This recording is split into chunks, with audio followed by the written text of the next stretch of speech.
We're tracking Hurricane Zeta as it makes landfall in Louisiana and moves up the coast, but as it moves towards the mid-Atlantic, very heavy rainfall possible throughout the day on Thursday.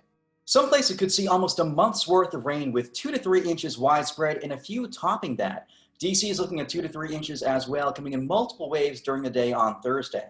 Even some of the big northeast cities like New York and Philly could see very heavy rainfall, perhaps producing urban and small stream flooding in the cities themselves, thanks to the very heavy downpours associated with the tropical moisture moving in.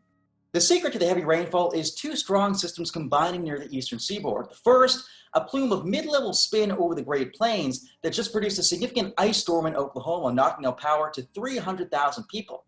That mid-level spin will move east and enhance the rising motion in our neck of the woods, allowing us to tap into very heavy downpours. Meanwhile, the remnants of Hurricane Zeta will work through the Atlanta area, eventually reaching the southern Appalachians and the Carolina Piedmont before emerging into the mid-Atlantic with very heavy moisture, and that will really feed into this mid-level upward motion and really generate significant bands of downpours. Now in the mid-Atlantic, people don't think hurricanes have a big effect on their weather, but in reality, about 10% to 15% of our annual precipitation comes from hurricanes. Back in early August, some places saw 10 to almost 12 inches of rainfall from Hurricane Isaias.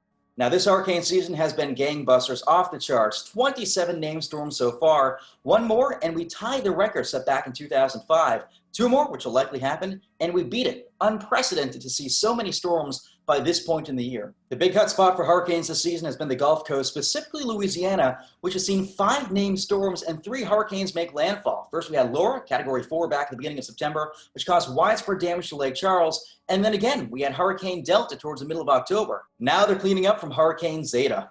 Ordinarily, hurricane season would start to taper down by the middle to end portions of October, but instead this year, I'm forecasting a very busy start to November with multiple more storms possible. So looks like we'll break that record, and we'll be here tracking it every step of the way. For the Capital Weather Gang, I'm meteorologist Matthew Capucci.